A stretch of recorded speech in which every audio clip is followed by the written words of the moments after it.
Hello friends, welcome back to my channel Arts with Aisha. Our motto is learning with fun. So, today we are going to start a fresh chapter, or we can say a fresh topic for class 11, the history of Indian art.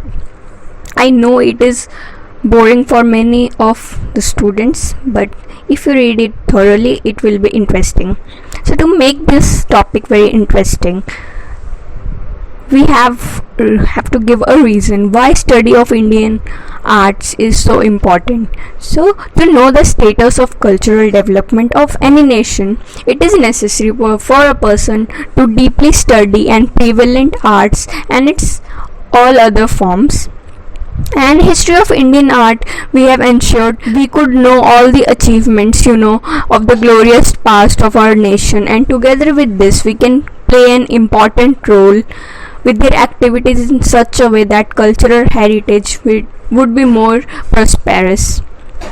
हमें जो history में था उनकी importance समझनी चाहिए, और वो हमें फ्यूचर अभी जो हमारे पास एविडेंस हैं, जो केव्स में पेंटिंग्स, वो हमें पास्ट की चीज़ें बताते हैं कि उस टाइम पे जितने ह्यूमंस थे उनकी लिविंग स्टाइल कैसी थी, वो हंटिंग के अलावा और क्या क्या करते थे, पेंटिंग्स भी करते थे, और हमें उन सब चीज़ों को अप्रिशिएट करना चाहिए. So therefore study of Indian history art is very important. So not taking much time, let us move on to what is in our syllabus. So theory paper will be of 30 marks, and rest your practical will be of 70 marks, which carry 70 marks, and need not to worry because there are only 3 units in this chapter in our history of Indian art. First chapter is prehistoric rock paintings and art of Indus Valley. हम इसमें पढ़ेंगे prehistoric rock paintings क्या होती हैं, और जो Indus valley civilisation था, मोहनजोदारो और हड़प्पा, उसमें क्या क्या पेंटिंग्स मिली थी, ये आपने अपने 6th-7th की हिस्ट्री में भी पढ़ रखा होगा. और हमारा सेकंड यूनिट है जो बहुत ही बाद में आएगा, Buddhist, Jain and Hindu art. फिर कैसे कैसे उसमें बुद्धिज़्म, जैनिज़्म और हिंदू पीरियड के ड्यूरिंग कौन कौन सी पेंटिंग बनी थी. उसके बाद हमारा थर्ड और लास्ट यूनिट है, वो है temples, sculptures, bronzes and artistic aspects of Indo Islamic architecture. हम उसमें और आगे बढ़ते हुए जितने भी हमारे टेम्पल्स हैं इंडिया में, साउथ में जितने भी टेम्पल्स बने हैं उनकी आर्किटेक्चर के बारे में पढ़ेंगे, कुछ ब्रॉन्ज के स्टैचूज पढ़ेंगे, और इंडो इस्लामिक जब मुगल्स आए थे तो क्या इफ़ेक्ट था उनका आर्किटेक्चर पे. तो मेरे साथ बने रहिए, और मैं आपको यकीन दिलाती हूँ कि हिस्ट्री ऑफ इंडियन आर्ट उतनी बोरिंग नहीं है जितना आप समझते हैं. ऑफ इंडस वैली जो लाइक करती है 2500 BC to 1500 BC, means 2500 before Christ to 1500 before Christ में.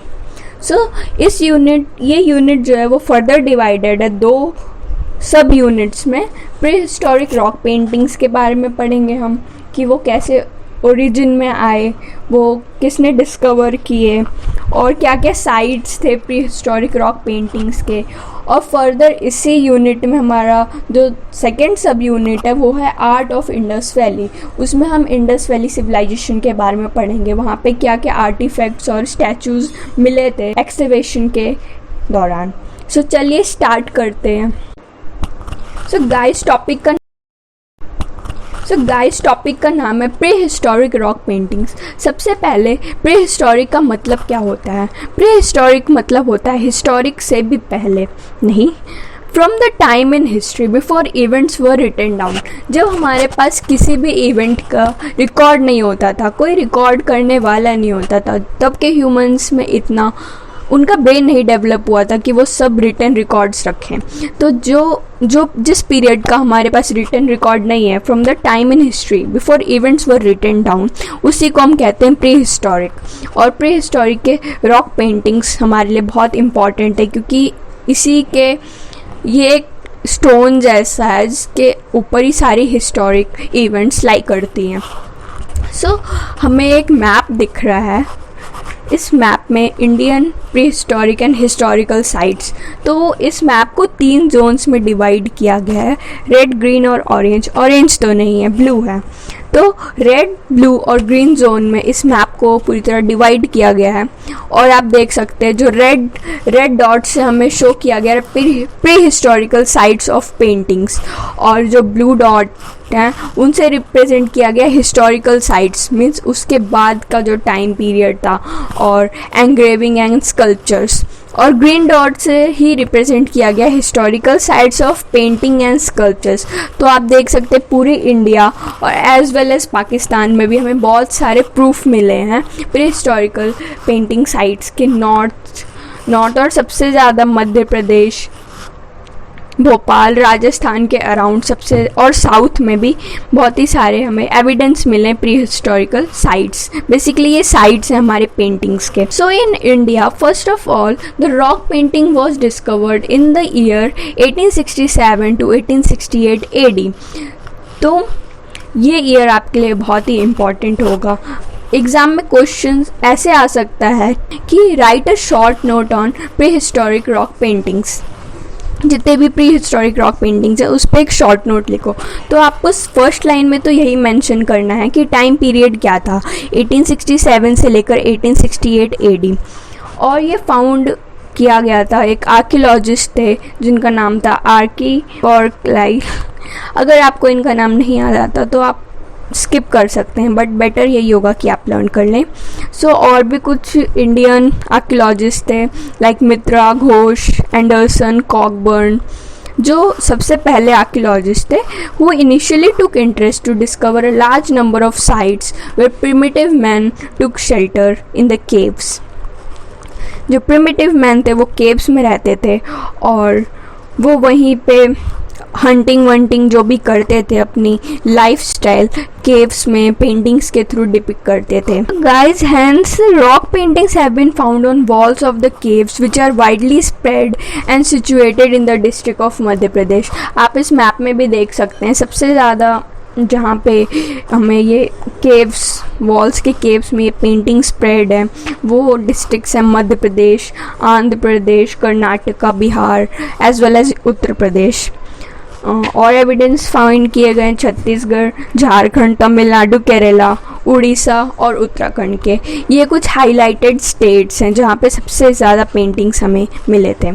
But some of them are have importance to understand human life of that period. वो बहुत ही इम्पॉर्टेंट है कि हम ह्यूमन लाइफ उस पीरियड में कैसे होते थे। So why the study of pre historic rock paintings are important, ये भी क्वेश्चन आ सकता है। तो आपको इसका आंसर थोड़े अच्छे शब्दों में ऐसे लिखना है कि the study of pre historic rock paintings are equivalent to the journey back to the earliest life style of human beings. जो पहले के ह्यूमन बींग्स थे उनकी लाइफ स्टाइल कैसी थी, वो अपनी रोज़मर्रा की ज़िंदगी में क्या क्या करते थे। अगर आपको ये सब चीज़ें फैसिनेट करती हैं तब तो आपको हिस्ट्री पढ़नी चाहिए।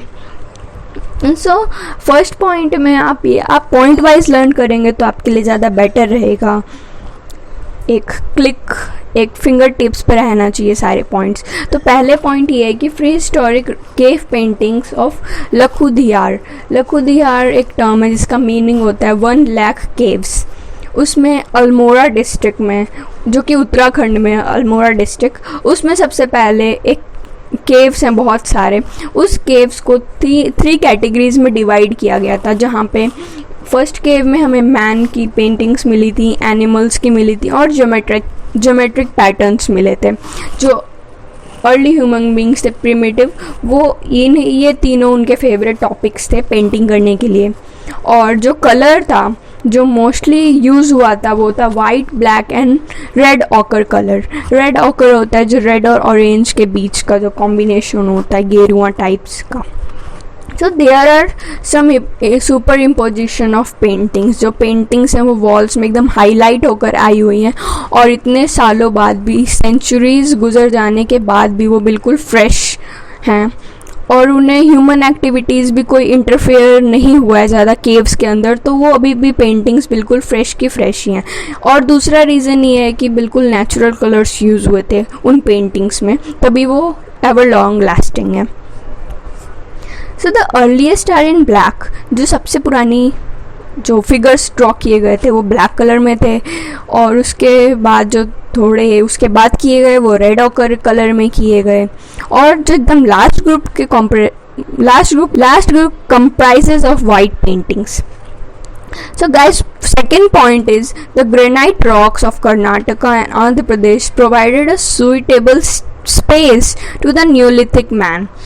अब ये न्यूलिथिक मैन्स कौन थे ये हम आगे पढ़ेंगे। मैं अभी आपको बस एक ओवरव्यू दे रही हूँ। कुछ फेमस साइट्स थे जिनके आपको नाम तो लर्न करने की ज़रूरत नहीं है, अगर आप ब्रीफ इंट्रो कर रहे हैं तो उसमें ज़्यादातर पेंटिंग्स फाइंड की गई थी वाइट, रेड ऑकर, और वाइट बेसिकली बैकग्राउंड होता था और पेंटिंग जो थी वो रेड ऑकर कलर में बनी होती थी। These paintings belong to the last historical and early historical and as well as neolithic periods. जो एनिमल्स की पेंटिंग की गई थी वो कुछ एनिमल्स इंक्लूड थे, वो थे बुल्स, एलिफेंट्स, संभार्स, गेजलेस। ये कुछ एनिमल्स स्पीशीज़ ऐसे भी हैं जो अब एक्सटिंक्ट हो चुके हैं लेकिन उस टाइम पे प्रिवेलेंट थे।